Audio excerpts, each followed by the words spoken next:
7:22, welcome back to Breakfast Television. And young girls are raised to believe they are equal and can pursue any career they wish. However, when they hit work, their views of equality and opportunity dramatically change. Our next guest is here to help us understand the invisible dynamics of gender blind spots at work and how women can take back control of their careers. It's all in that book, Understanding Gender at Work. And it's by Delee Fromm. Good morning, Delee. Good morning. I tore through this and got through almost the end within, 8 hours because it's so well done. And it's interesting, you talk about gender bias and how it starts when we're young.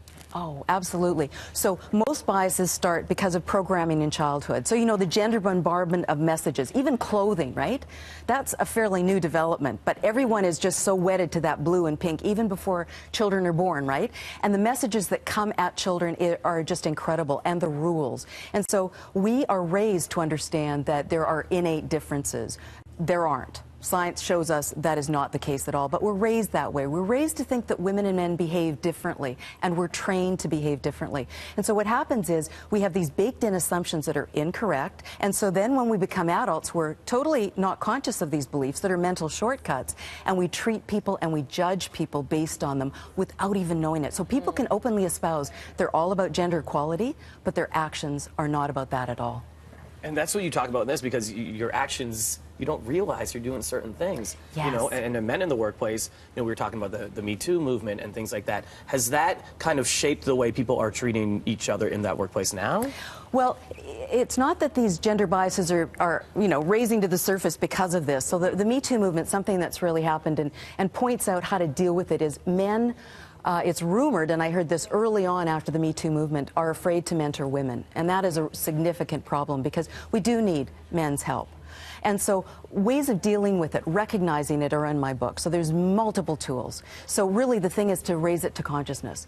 Call it, name it, correct it. Humor's a great one. Humor's a great one. So if they're not mentoring... I use that one. It has been my method to deal with it when it happens, because it says, I see what you're doing, I'm not okay with it, but I'm going to diffuse it with humor so you realize, don't confuse my niceness for weakness, kind of thing. And then you can continue working with one another harmoniously the next day. Yes, absolutely. Yeah. So men not mentoring, junior women, one of the humorous thing a colleague could say of that man, are you pulling a Pence on us? So, they're conscious, they pointed it out, but it also is humorous as well. It can be treated in a lighthearted way, but it definitely has to be called, because, women need this. Yeah. Women need to have male mentors as well as female mentors, but they can see things in the workplace like the operating code, which women don't learn about. So the operating code in most places, especially masculine ones, are the rules that boys learned.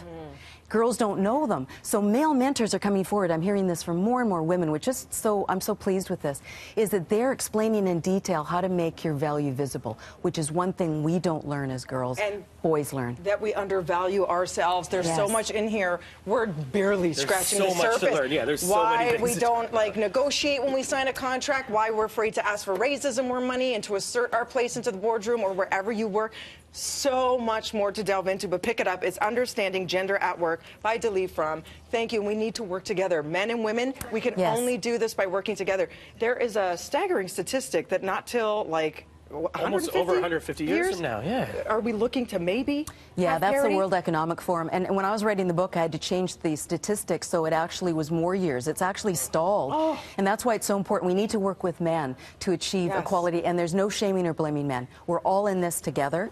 Not the men who were called out by the Me Too movement. Right, we don't want angry tweets. No. Not those, but men generally. No shaming or blaming. We need their help. They need to be good guys and help us out in the workplace. We need to be a team. We need to be a team. Yeah, thank you. Absolutely. For more information, breakfasttelevision.ca. Thank you. We'll be back with more BT right after this.